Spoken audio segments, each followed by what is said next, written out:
Welcome to the Folsom Frenzy Podcast. My name is Jake. I'm here with the whole crew. We got Topher, Sreyas, and Chase.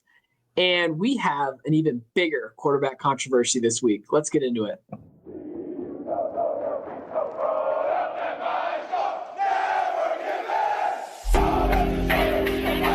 This is Voice of the Bus, Mark Johnson, and you're listening to the Folsom Frenzy Podcast. How'd you like that intro, Chase? Yeah, that wasn't bad. The haters said it wouldn't work, and I am haters, but I think we hooked our audience. It seems like everyone's paying attention now, and we get right into the episode for the mighty Delaware Blue Hens, Jake. All right, so yeah, this is we're gonna get game recap the Delaware game, and then we're gonna talk the Houston game at the end here. But we have a lot to talk about, gentlemen. I think we came into that game with a lot of questions, and we left with even more questions. Let's just open up the podcast talking about the biggest discussion point following that game, the quarterback battle. Coach Prime said in his post-game presser the plan was to have each quarterback get 2 drives right at the beginning, and we saw that exactly. Starting out with Caden Salter, and then Juju Lewis, and then Ryan Staub got in for the 2-minute drill. And do you guys have the stats handy? Does someone want to read the stats for me? I am not prepared. We'll read them off here. So Ryan Staub, 7 of 10 for 157 yards, 2 touchdowns, no picks. Caden Salter, 13 of 16 for 102 yards, no touchdowns. Juju, 2 of 4 for 8 yards. And then in addition to that, Caden Salter also had 25 rushing yards and 9 carries. And a touchdown. Yeah. Yep. Cool. Thanks, Sreyas. So let's talk about it. I mean, let's ask the obvious question: who had the best game? And what were your guys' overall thoughts with the quarterback controversy? Yeah, I want to hear from Topher first here, since he just recently rewatched the game, and we were just chatting about it before we started recording here. So I think that Caden, he looked good in that opening drive, right? He was efficient. He ran that offense. He was decisive. He used his legs really, really well, and he played exactly the way that we want Caden Salter to play and run this offense. Now, after that, I don't know if Caden really got a fair shake to really show off. I mean, 13 of 16, he did get 16 throws, and I know that there's some frustration about his ability to attack a little bit more downfield. He has the arm strength, and I think that he showed exactly what we needed to from him. I don't think it's fair putting him back in the game late. I thought that was kind of a BS move, and I don't love how that was handled. I think, you give him a fair shake. He's won that starting job, and if he's your starting quarterback, you give him that. If you want more time with him, give him more time at the beginning of the game. With that being said, Ryan Staub looked like the starting quarterback. Right? He looked like very comfortable. And we'll get into this later, but I think this O-line is designed for a quarterback more like Staub than a quarterback like Caden Salter. We are very, very good in pass pro. We are okay in the run. And I think Caden needs one that's more of a hybrid that can, create a little bit more pressure from the runs. And so I think he's struggling more with just being, in rhythm. Yeah, I think with Staub, what was really exciting is he looked like a disciple of Shedeur Sanders. And I say that in the sense that he was attempting and hitting layered throws. And then what I loved most of all is after the game, it came out that he actually changed Sincere Brown's route and said, just go route here. And I love that. I absolutely love that. One thing that always kind of bothered me watching, just as like an armchair critic, so to speak, is when you watch the NFL or higher level football, it's pretty common to have a quarterback kind of change the initial play call and call audibles.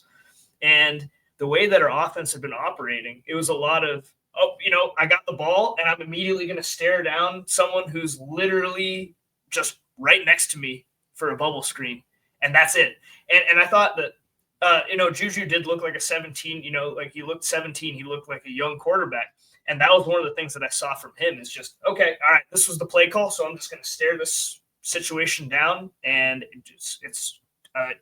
ripe to get blown up. And so I love the fact that Staub saw something and he wanted Sincere to get some action. He wanted to feed his wide receiver. And I even saw in the post game when Coach Prime gave Staub one of the game balls, Sincere Brown was one of the guys just up there dapping him up. And so that gets me excited. I love the mentality that we saw from Staub. Like, that's, to me, a prototypical quarterback. Like, that's what you want to see out of it. Salter, definitely, and Topher and I were talking about this in the stands, he brings an element of mobility that we just haven't had in a while. But what scares me with him, even though he did hit 13 of his 16 passes, is the overthrows and critical downs. I think, was it a third down where he could have ran for, again, another situation where he could have run for the first down and he just sailed one. Was it over Zach Atkins? I can't remember who's. Yeah. Just way over his head, completely uncatchable. And then we either settle for a field goal or have to go punt the ball. So I'm excited about what I saw from Staub. He did look like someone that was sitting behind an NFL quarterback for 2 years. Yeah, one of my biggest thoughts with that game and with the whole quarterback controversy is I didn't think Pat Shurmur called a similar game plan for each of the three quarterbacks, which he shouldn't because they're different quarterback archetypes. But for Salter, for example, there's a lot of those bubble screens, and Delaware caught on, very early into the game with those bubble screens, which is why I was pulling out my hair when those kept being called. So it's hard. Like, it's kind of hard to blame Caden when the play calling wasn't as great, taking shots downfield. But at the same time, I mean, you mentioned it, Sreyas, he hot routed his receiver, for lack of a better word, to do the streak. Caden Salter's not doing that. Also, Caden Salter just looks very scared out there. He doesn't look like the starting quarterback. Staub does. And it's funny, the other day I noticed, I realized how young Staub is. I didn't know he was a sophomore, a redshirt sophomore. I thought he was a senior because he acted like the senior out there. And I thought he was just been on the bench and he just was the least talented guy. But this dude's a sophomore. Like, it's nuts. And with Staub, he had that run for the first down. To me, that run looked more explosive than any of Caden Salter's runs. And I'm thinking, like, Caden's supposed to be our big runner. Staub is kind of the intermediary between Juju and Caden. He's can be the pocket passer, but also has the explosive running ability. And yeah, I think Staub definitely won out. I think Caden Salter probably knew, like, crap, my starting job was in big time jeopardy after this game. And then Juju Lewis, it was exciting to see him go out there, but it's kind of same thing with him. I was kind of bummed with the play calling with Juju. He threw that little bubble screen and Delaware just totally knew it was coming. Maybe because he's staring down the receiver, but also because they've seen bubble screens all day. It's like a freshman quarterback. What do you expect, right? It's coming again. And even Juju, like, I think he got a bad break. It was the third down, threw the pass to Draylon. I didn't think it was a bad pass, and Draylon drops it. Who knows? If Draylon would have kept that, they could have kept marching, and Juju Lewis could have got a touchdown, and we have a three-way quarterback competition. But I think right now it's a two-way competition. We'll kind of talk about next week here after this segment. But it's exciting to have some firepower from Staub because we could get to a point where at some point next year, either Juju Lewis or Staub transfers out, which is kind of crazy to think about. So, Chase, what do you got? Yeah, I've got a couple of things, but the first thing that I have to mention, the old heads that listen to this podcast, the longtime CU listeners will understand what I'm saying. This really reminded me of when Tyler Hansen came in 2009, I think against Kansas or Kansas State or something like that, where no one really expected anything, but they were brought in to fire up the offense, and Tyler Hansen made the most of his opportunity. It was awesome, right? But first of all, I think we need to have a conversation about whatever that game plan was, because the game plan cannot be we're only up 10-0, I think, at the time, and we're going to start just carouseling our quarterbacks. Like, that is asinine, right? Because you can't lose that game. And we'll come back to that because that's just another issue of, I'm just not clear what the coaching plan there is. But I think, and here's my boiling hot take that's going to have Jake absolutely sweating and fuming over there, is I think Staub was the successful quarterback because he was able to overcome Pat Shurmur's play calling. And that's not what Caden Salter's been able to do, right? Staub was the guy who called for that long go route, right? Those two go routes literally changed the game, right? That's what everyone, we're going into halftime. The offense has been abysmal. And he says, instead of throwing another bubble screen, why don't I just yeet the ball down the sideline, right? And for whatever reason, Caden Salter comes in, the redshirt senior whatever quarterback, and does not seem to have the confidence to do things like that, right? And the other problem is to what Jake was saying earlier. I can't tell if the reason that they're calling all the bubble screen stuff like that is because they're seeing something at practice that leads them to believe that Caden can't be trusted to throw the deep ball. Clearly he's got a cannon, but the accuracy is really an issue, right? Staub does not have that problem. Those balls were thrown on a dot, right? So Caden had a great game statistically, but I think anyone that watched saw him kind of panic in the pocket, and Staub did not show that, right? And maybe Staub came in at the right time and dominated a lesser competition. And the last thing I'll say before we kind of keep moving is I was really disappointed on how they sent Juju out there for on both sides, right? The first drive, he didn't really have an opportunity to showcase. He only ends up with 4 pass opportunities. He was clearly frustrated at the end of the game when they didn't give him an opportunity to throw the ball. I understand that Coach Prime's old school. He doesn't want to embarrass an opponent like Delaware at the end of the game. But if you're going to do this whole quarterback carousel thing anyway, starting in the second quarter, clearly you're going to be planning on embarrassing the other team, right? So let Juju go out there and throw the ball. I thought that was really frustrating that he didn't get that opportunity. I agree, putting Caden back in there when the game was already decided was really strange to me as well. I was not a huge fan of that. I think Staub was really, really impressive, right? We found the Saint Staub memes that we posted on our X page. And I think he's clearly shown that he's the guy, at least for now, right? The redshirt sophomore out of the Camels of all places, right? But I don't know. I was really frustrated with that. It's one of those games where we won 31-7, but I don't feel like we won. And I have a lot of concerns moving forward about, that's not a position that you could just be thrown out and seeing what sticks, right? Maybe it works for Livingston on the defense, but you can't do it with your quarterback. And I think we really need to be concerned about that. Just to be clear, really Sincere Brown was, I disagree. Sincere Brown was Campbell. Just to be clear. My mistake. Staub was the CU guy. Yep. Right.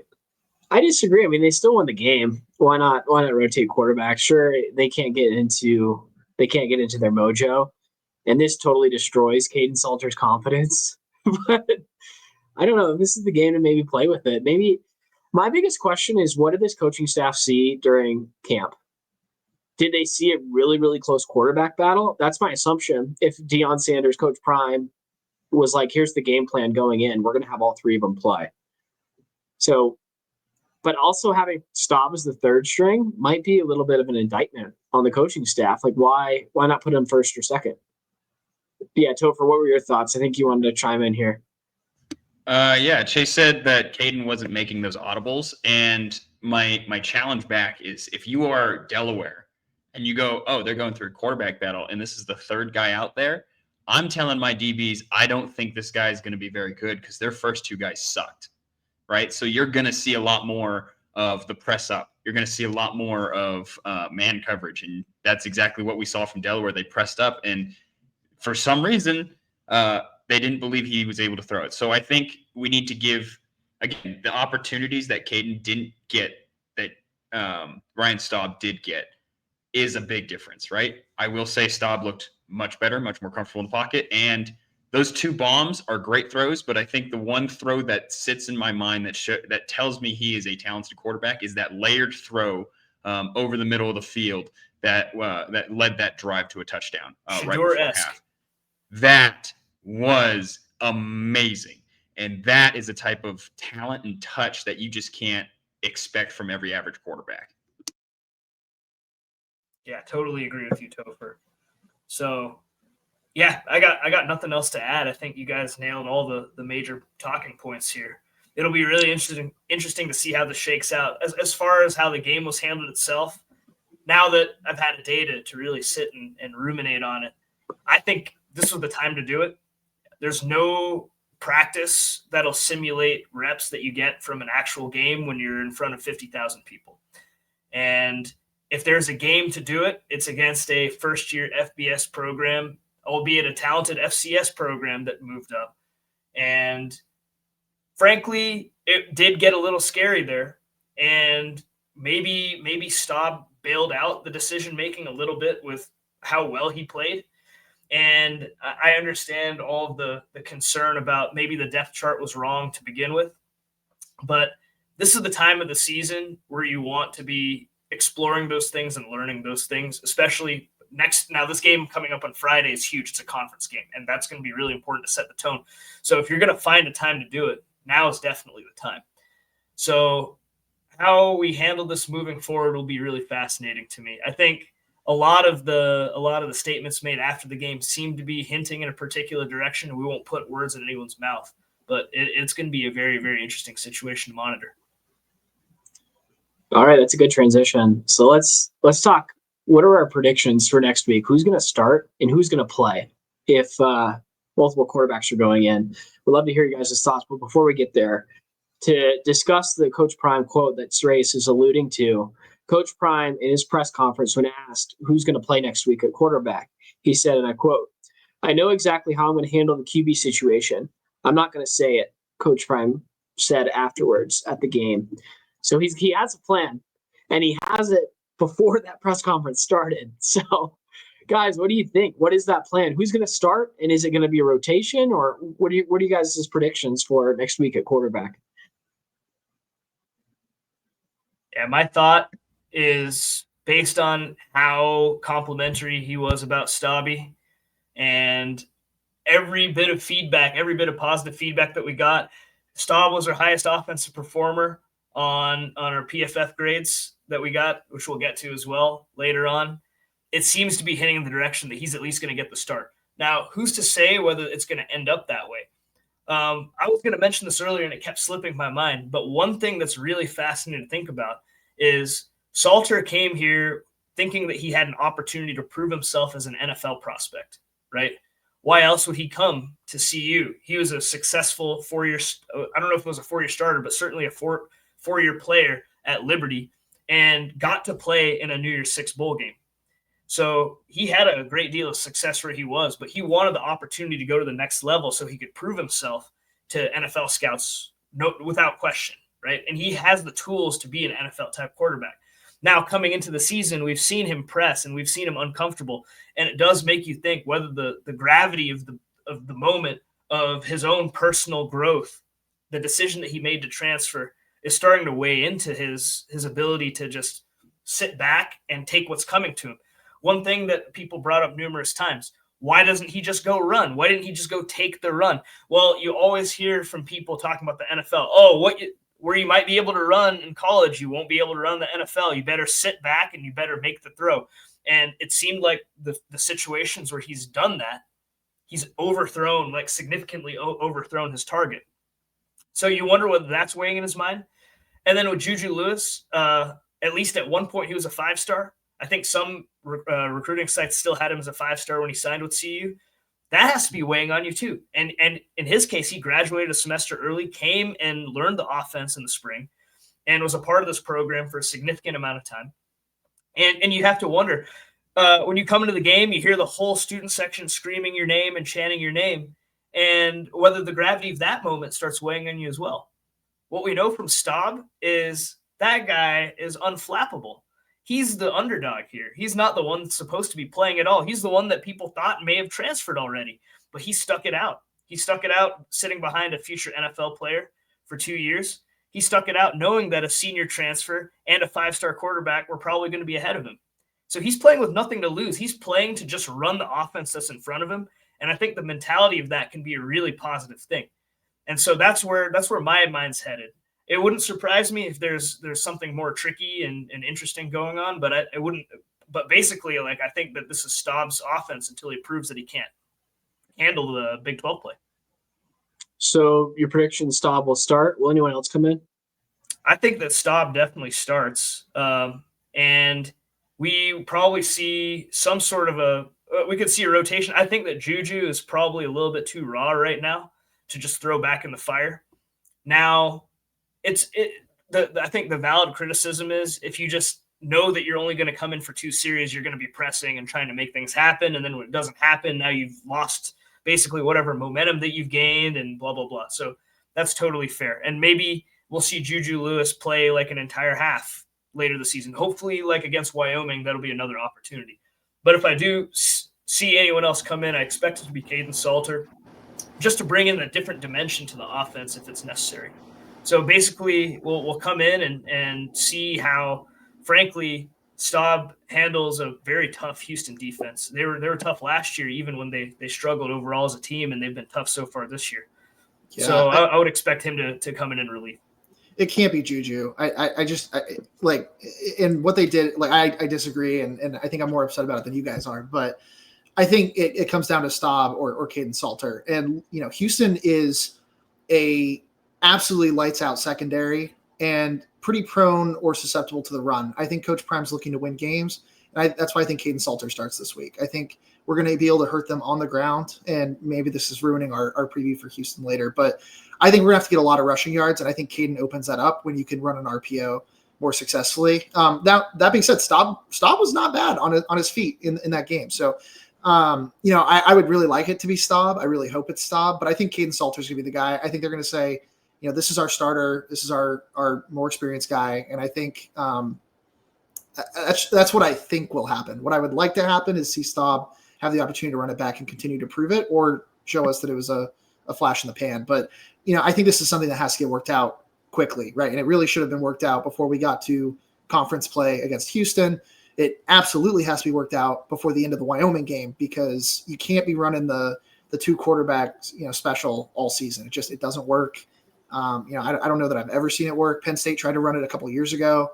It's just not sustainable. And I don't know. Like, I think maybe Coach Prime makes the decision of Staub is probably going to be more successful in the Pat Shurmur offense. I think that's probably true. But I think, just looking at this upcoming game, my guess is that it's going to be Salter, and people are going to be upset about it.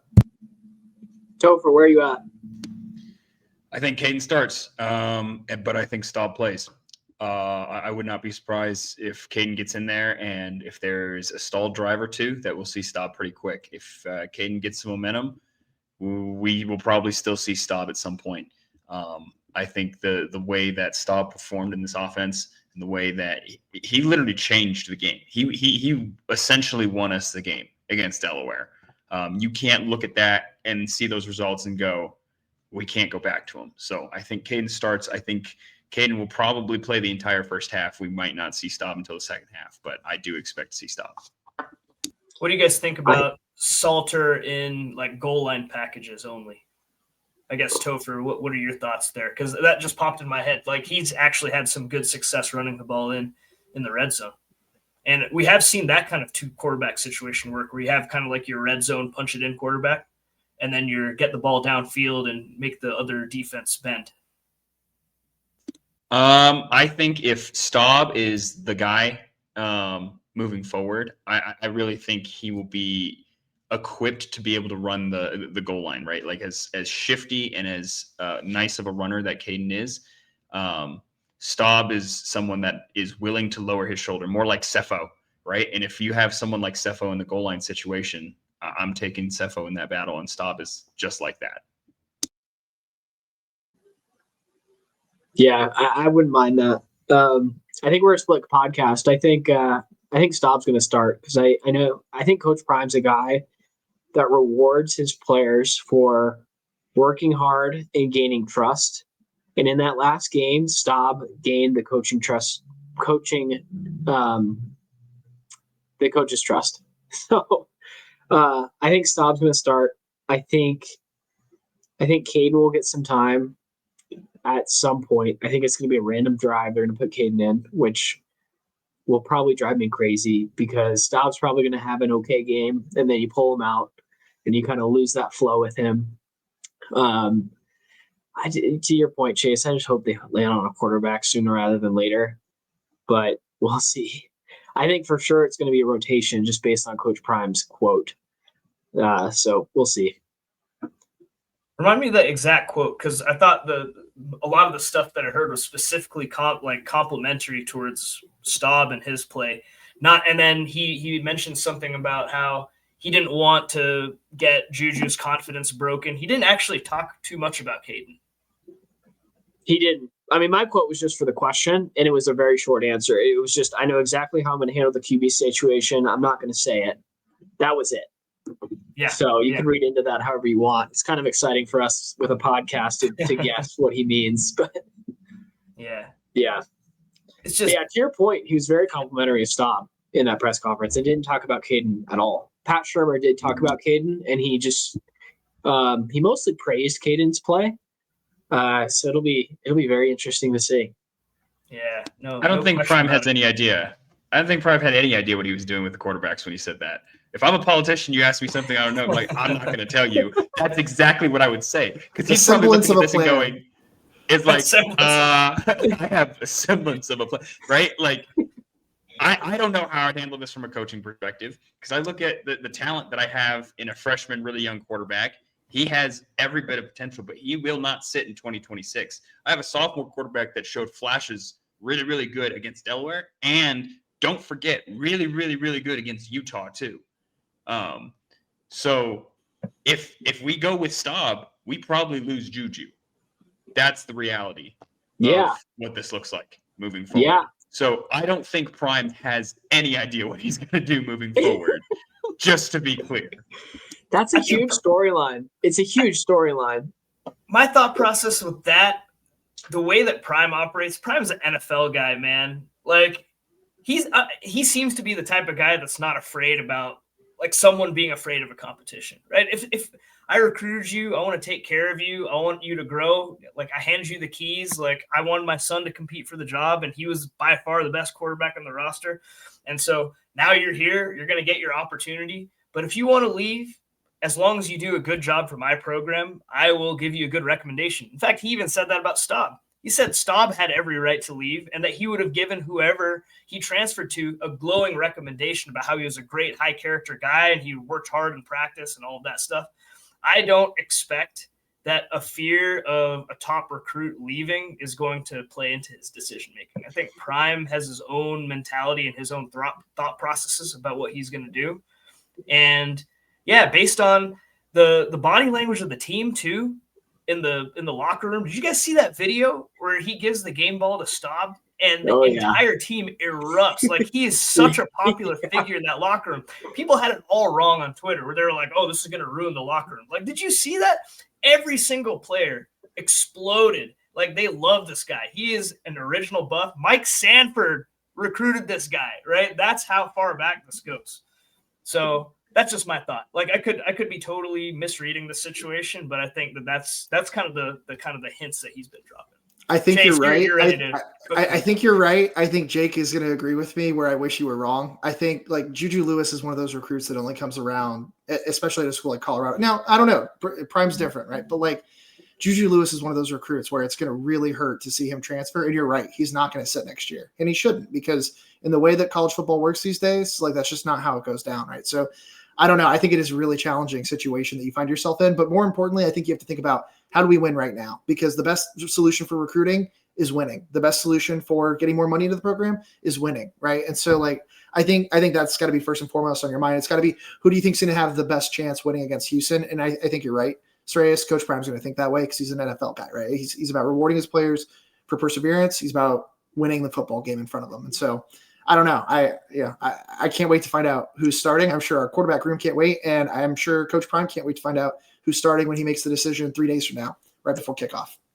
And this is going to be an ongoing conversation all week too. And look, one other thing is I think Juju Lewis could be the most accurate quarterback in that room. I still think that, but he looked the most like a freshman in that game. So I think the potential's still there with Juju. I'm not worried about Juju, but I am worried about him leaving if Staub is the guy, right? And I think Coach Prime won't play Juju as much unless it's a blowout because he wants to protect him. He said that multiple times and wants to give him a good spot to come in.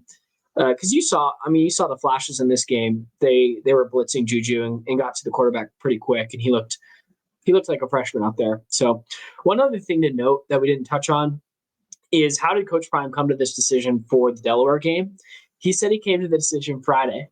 He's like, I was praying and God gave me clarity to give them all 2 drives. Is he going to do the same thing? Did he already do the same thing? I think he has a plan. I don't agree with you guys. I don't think it's all lip service. I think God gave him a plan and he's going to play. But that would be a quick time to pray right before the press conference. So I don't know. You might be right, Topher. Yeah. If anyone has a direct line to God, give him a call and say, hey, Staub's got to start this weekend. All right. We all have a direct line, Topher. Flip that one. Yeah, there we go.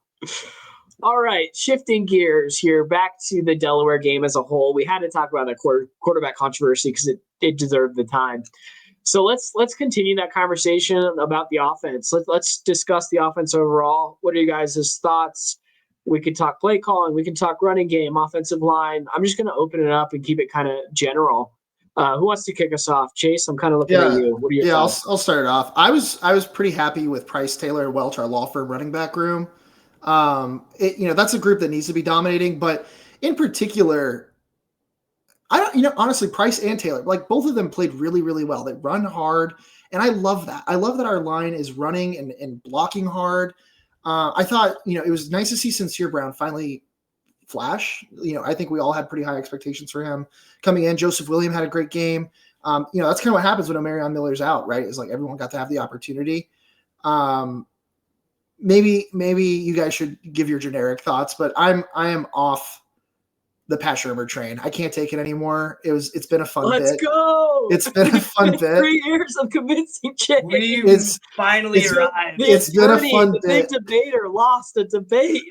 But it is so taxing to try to go to bat for him every week and then watch the bubble screens and then to find out, because I was like, wow, those deep balls were really great. And this is where he lost me forever, is when Staub went, yeah, that's not even what was called. I had to do that because our offensive coordinator couldn't do it, right? So I think we started slow. That's okay. A lot of teams started slow this weekend. That happens, right? But we ended up scoring 31 points.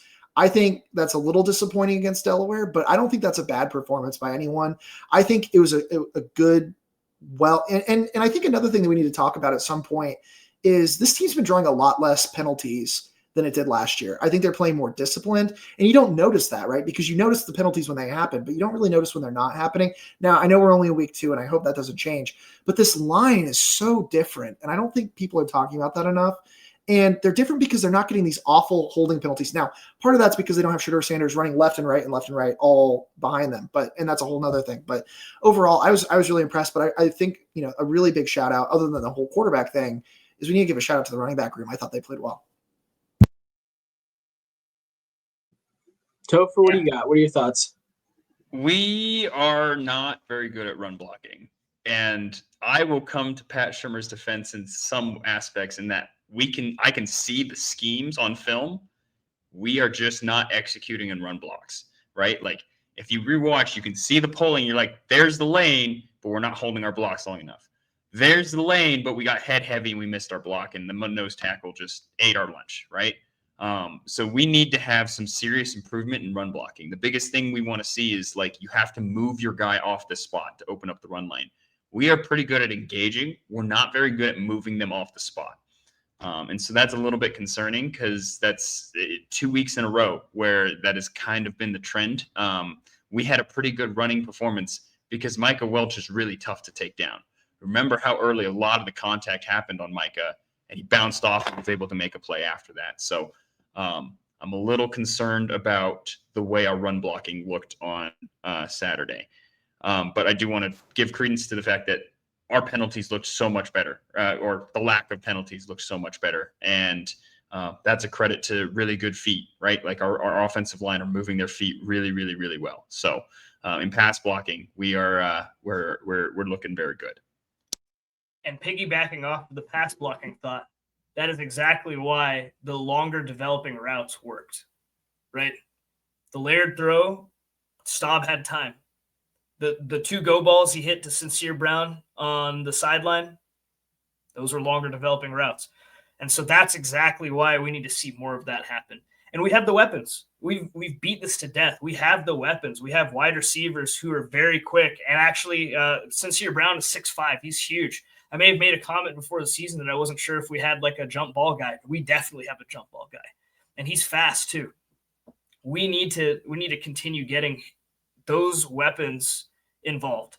And hopefully Omarion is healthy enough to go on Friday. It would be really nice to have him against a Big 12 opponent as well. But that's what I need to see. And I think we can do it. I think that there's every opportunity to get there. It's just we actually need to see it happen with some consistency rather than a couple drives with someone who is the third string quarterback at the start of the game. Yeah, for sure. Yeah, for me, I kind of want to see more out of the running game. I thought Michael Welch didn't have a good game. What did he average here? I got it right here. Michael Welch averaged 2 yards per carry, 7 carries, 14 yards. DeKalon Taylor, 6.9 yards per carry, and Simeon Price, 6.1. Both Taylor and Price were pretty explosive on a few of their runs, which is great to see. But yeah, I'd like to see a little bit more from the run game, especially with how much we're committing to it. Also, the play calling, I have to talk about it because I'm so passionate about it. I'm just ripping my hair out every single game. I am so sick of these screens. They're so one-dimensional. The thing that probably drives me nuts the most is how one-dimensional our offense is. It's always run on first and second down or a bubble screen, right? It's just a kind of a short play. And then third and long, and you're throwing it. There's no like shot plays on first down. There's no throws on second down, like a quick like a slant or an out route or something like that on second down. I want balance, but we need to play situational football. Like when we're on the 50 and it's 3rd and 2, we're running the football twice. We're not throwing the ball there. Like Pat Shurmur, learn when to call a run and when to call a pass, and be more of a chess player and not a checkers player. Like your previous play should set up the next play. If you do an option run and you get 4 yards from it, do a play action pass and threat the run. So that kind of drives me nuts. And then one other thing I have to mention is I've been a little bit disappointed with Draylon Miller. He was supposed to be our Tebow Samuel, our stud, and he has too many drops in clutch situations. I think both third down plays in both weeks, he had drops that stalled the offense. And it sucks because we're trying to grade these quarterbacks, but these drops don't give us a fair shake. Like Hayden Salter, I think it was kind of early in the first game. He had a big drop that should have kept the drive going. And that's just an indictment on Caden, right? People don't remember those drops. And Juju Lewis as well. I mentioned it earlier. He had a drop for Juju's pass. So I want to see more out of Draylon. I'm calling him out, and I'm calling out the offensive play calling. So with that, let's kind of shift here. Sreyas, did you have something to add there? Yeah, one quick thought is very clearly this is not the same dead last in FBS rushing attack. So they're obviously not where we want them to be.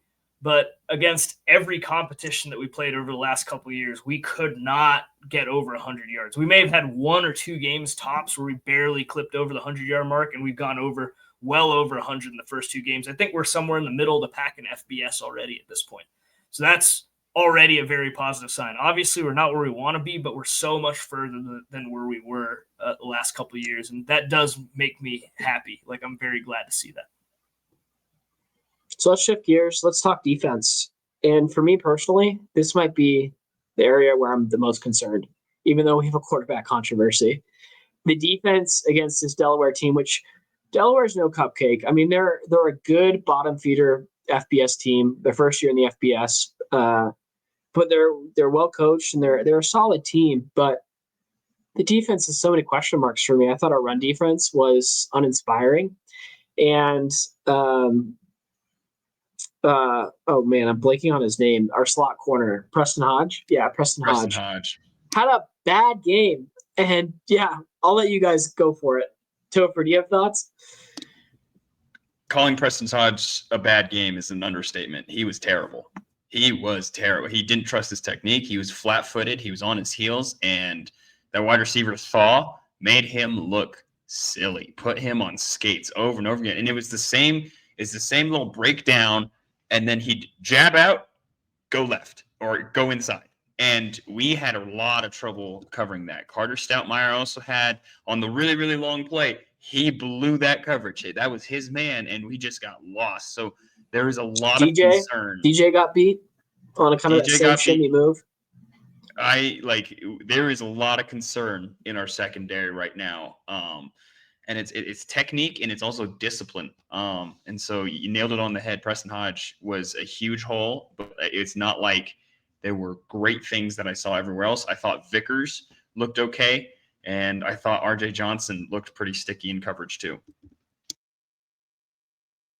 How much are we missing Colton Hood right now as well? I mean, that's such a big loss, and he's absolutely balling out for Tennessee, right? But I think it's part of it feels like there's a lack of a leader on defense, but I'm not nearly as worried about our secondary as I am about our run defense. And the fact that our linebackers are absolutely getting murdered on east-west plays, it feels like we can't defend them. And I think that's going to be a huge problem in all of Big 12 play. But we're going to see that come to bear this Friday night against Houston because we can't stop the run. And what's frustrating me is that, the whole time I was trying to deflect from Pat Shurmur's, the criticism.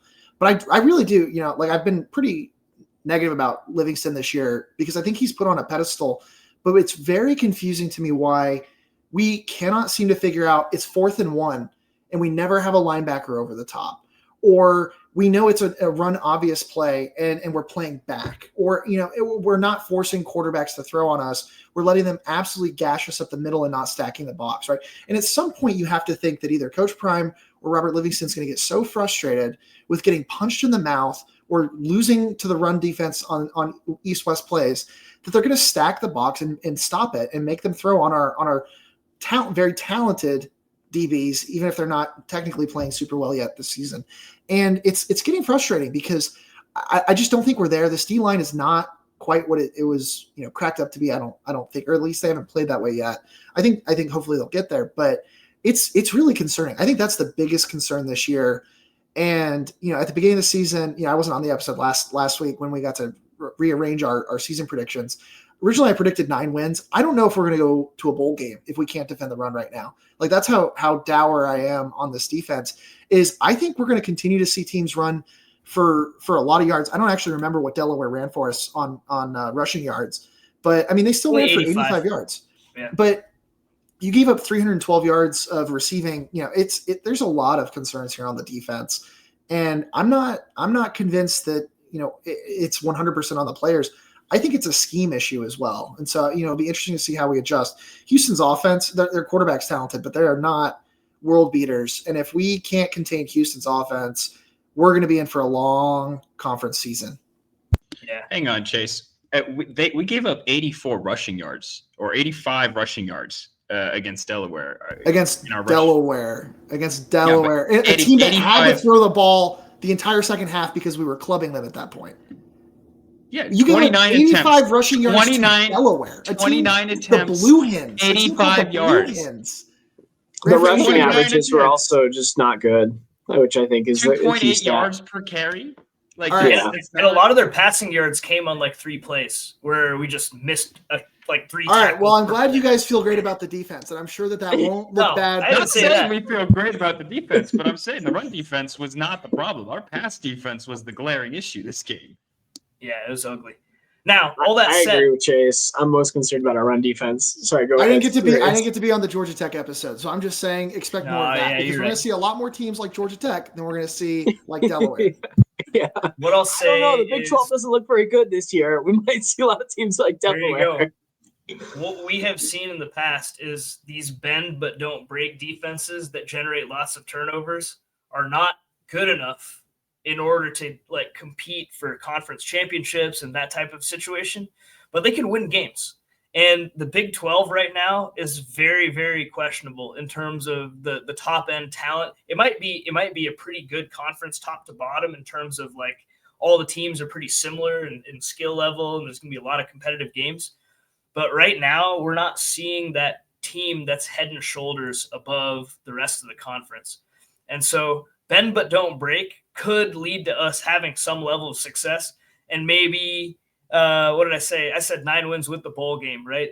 Maybe that ceiling's a little high with this run defense. I think a team like Houston could come in and punch us in the mouth with the way that we're playing right now. But at the same time, as long as we continue to bend but don't break, then you're staying in the game. And you're at least going to have an opportunity to win some of those toss-up type of games.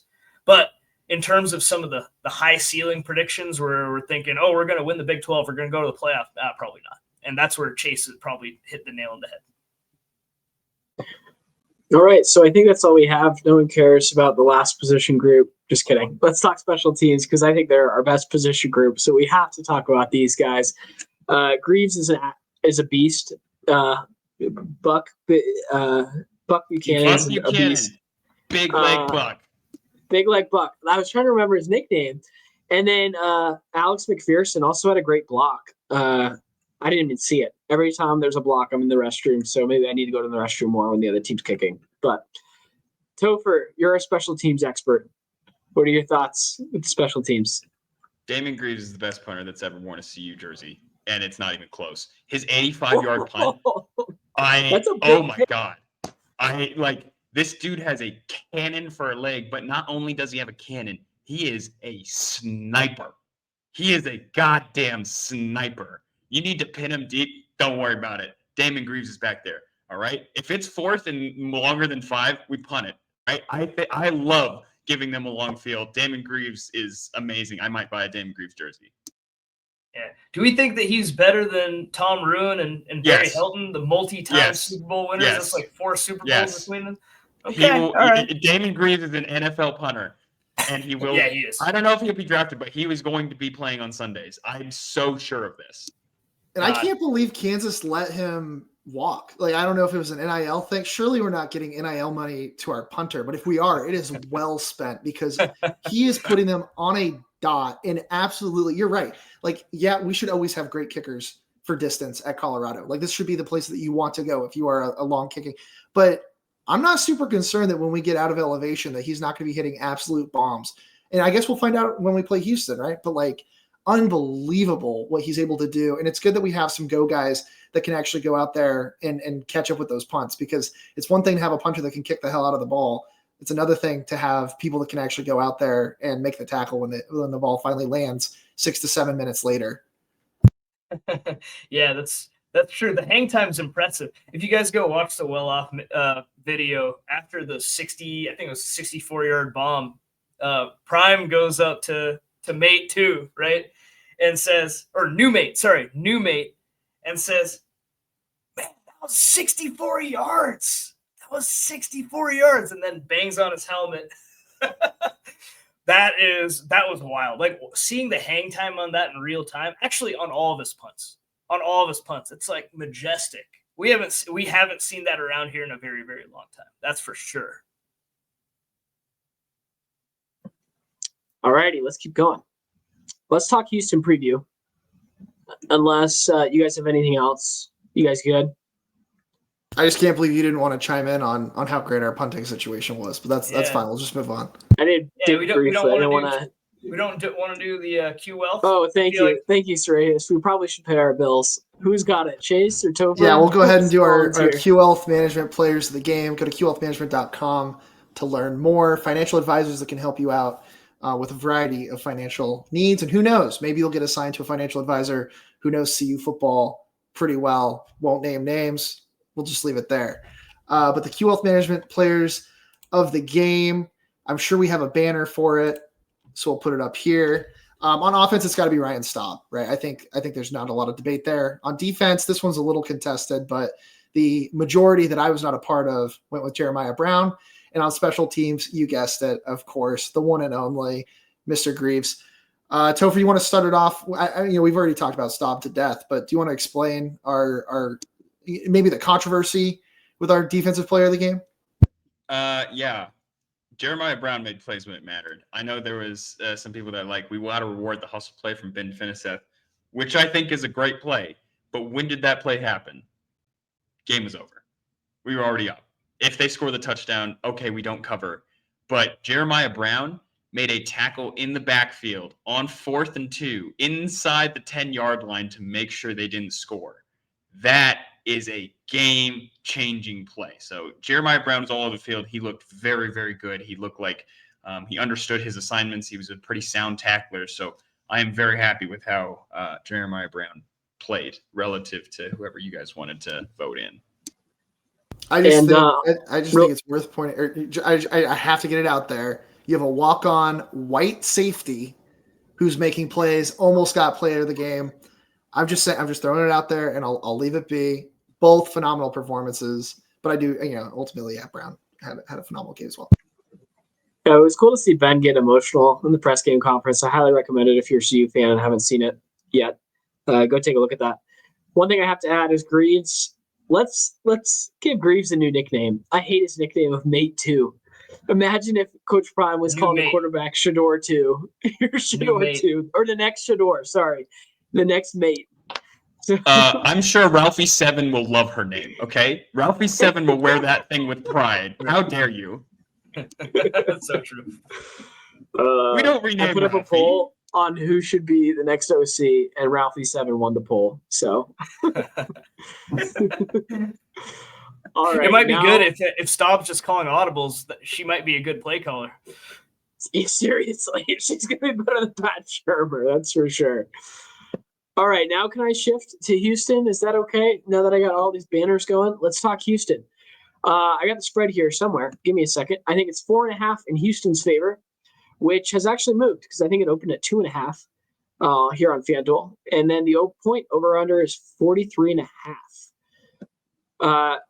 Guys, let's go through, give us your thoughts on Houston, and you can also give us your point predictions. Sreyas, you wanna start us off? Yeah, sure. So last year, I think we all saw that Houston BYU game at the end of the season and how tough Houston played BYU. That's what's going to happen when you have a good defense, right? You're going to stay in games that maybe you look like you shouldn't because you're preventing the other team from scoring, whether or not you are. Now, last year, the quarterback who they had going towards the end of the season was Zeon Chris, and Zeon Chris, he was very mobile, but he just could not pass the ball downfield. It was just painful watching him operate that offense in any other capacity other than either pitching it to a running back or running it himself. But this year, they have a Texas A&M transfer, Connor Weigman, coming in, and he's anticipated to get the start. He's had a great start to the season. So he's already thrown 4 touchdown passes on 65% completion on not much competition. They played Rice and they played Stephen F. Austin to start their season, but nevertheless, looking very good and very sharp against, we'll say, inferior competition. And then in addition to that, they have Dean Connors, funny enough, who transferred from Rice, and then they played against Rice, who's tallied up 182 rushing yards and 2 touchdowns so far this year. So it looks like a much more balanced offense than they had last year. So they should be able to get the ball downfield with this new Texas A&M transfer, but nevertheless still have some firepower in the backfield. So it seems like a very, very poor matchup to how our front 7 played in the first 2 weeks against Georgia Tech, and this most recent week against Delaware, and that does very much scare me. Topher, what do you think? Have you seen much of Houston? I have not seen much of Houston. All I can say is this feels like a make or break type of game for both programs. And I think we're going to learn a lot about our team on Friday night. I am nervous. Do I take the Buffs? I don't know. I'm worried just because I'm a defensive minded type of guy, and I'd feel more confident if we could, rely on that run defense. But we don't have a Nate Landman anymore, or a Levante Bentley, or a Nakai Hill Green, and that is very scary against a team like Houston. Yeah, I think Wegman, which is also a Northeast phenomenal grocery store, but I think Wegman is pretty talented, and I think that's a big difference as far as turning around Houston's offense this year. I don't know about the money line, but I do know I love the under in this game. I think this is going to be a stingy game both ways. I pray to God, because that's the only way Colorado's going to be able to stay in the game, is we got to keep them. But I think there's going to be a lot of rushing yards in this game going both directions. So I love the under at 44.5, which is what at least it opened at, and maybe it has already dropped a point. But I think Colorado loses this game, and I don't think we cover. I think we're going to lose this one probably like 27-17, and I think it's going to leave us with even more questions than answers.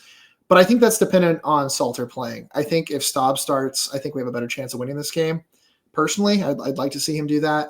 But I think the absolute worst thing we can do is change quarterbacks every other drive based off of which way the wind direction is going. And that's what really concerns me. So that's what I want to see. I want to see our rushing attack do better. I'm interested to see how, I think Topher made a good point earlier about the linemen. They also put their heads down while they're run blocking. And you can pretty much immediately tell. If you were a linebacker, you would know to crash immediately because that's pretty obvious. I think that's going to hurt us against opponents like Houston. I think we have to let our wide receivers just be more talented than their DBs. I think their DBs are really good. So I don't know. I think we need to find a quarterback that's actually able to get it out there. Otherwise, we're going to lose this game. Yeah. This is a must-win game for CU. I had a thought, and now I'm speechless here. But I'm going to go 28-24. CU is going to win this game. My unique prediction that I'm going to give is I think the CU linebackers come into their own this game. We've seen in the Coach Prime era, it's taken about 2 games for these linebackers to emerge. It took, I think it was about game 3 when Nikai Hill-Green was the known starter for the CU defense last year. And then before that, oh gosh, who was it? It was Mitchell, right? Mitchell at linebacker. Or I can't remember his am name. I wrong? Yeah, the Juju transfer. Mitchell? Yeah, I think that's right. Right? I think it was Juju Mitchell, Coach Prime's first year. He was a late transfer. Yeah, week 3. Yeah. So that's kind of my prediction is I think the linebackers have a decent game. I'm going to go a little optimistic here. And I think our offense will surprise people. I think Staub is going to look pretty solid. I think Caden is going to be used a lot in the red zone. And I think we're going to see some good things. So I'm going the point total over and a CU win. Sreyas, what's your score prediction? Yeah, I hope it's a low scoring game because if it's a high scoring game, it's most likely going to be us getting run over. Just based on what I've seen with our run defense in the first couple games. Although we did play well, so the run defense was good against Delaware in terms of actual output, as we just established. But I felt like our defensive line just didn't get much penetration. I think that's definitely true. We were definitely getting beat on the trenches, but nevertheless, I still want to believe that this team has another gear that they haven't fully shown. Although we did see flashes of it against Delaware, and the bend versus bend but don't break defense could prevent us from giving up lots of touchdowns. So with all that said, I'm still thinking the prediction maybe 2017 CU. So a close one, and we'll find a way to pull it out in the end. Topher, what do you got? We have what? 1 loss, 2 wins right now. I'm gonna be probably a Debbie Downer. I think we probably lose this one. But I think this is probably gonna be a pretty close game. Give me 28-31 final. I think they kick a field goal. 1 loss, 2 wins? Topher? At the time, yeah, let's see. He meant from our group, not the Colorado record. Because I also was confused. I was like, how did Topher forget? Yeah. Like, what is happening? Yeah, like in our predictions here. Yeah. So the guy that predicted how many wins? 11 wins at the beginning of the season. 11. But I was on the premise. Deflated. I was sold a bag of lies here. Yeah, man. Yeah, the defense is deflating. And it's not even our O-line. It's not even the O-line. So it's not even if Shador had this O-line, oh my God. If Shador had this O-line, we would be 11-1. And Sreyas this O-line would look worse, honestly. Oh, I get to change my prediction only if the O-line is bad. So Sreyas has to live with his prediction because the O-line has lived up to it. It's everything else that is just not quite. Chase is right. I have to stand on it until if we lose this game, then all bets are off. Things are about to mega recalibration. Yeah. How's that for optimism? Yeah. I can't believe we're split here, man. I can't believe it. We are in shambles after these first 2 games. But part of it for me is I do think Houston is going to be improved. Like Willie Fritz is a great coach. He turned around Tulane, man. Tulane was in a really bad place for many, many years.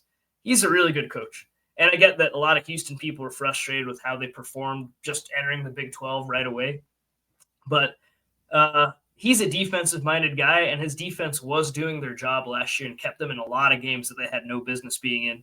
And just watching Zion Chris operate the offense last year, knowing that he's not their number one guy anymore, it is scary. Just like adding any offense to the mix with their defense.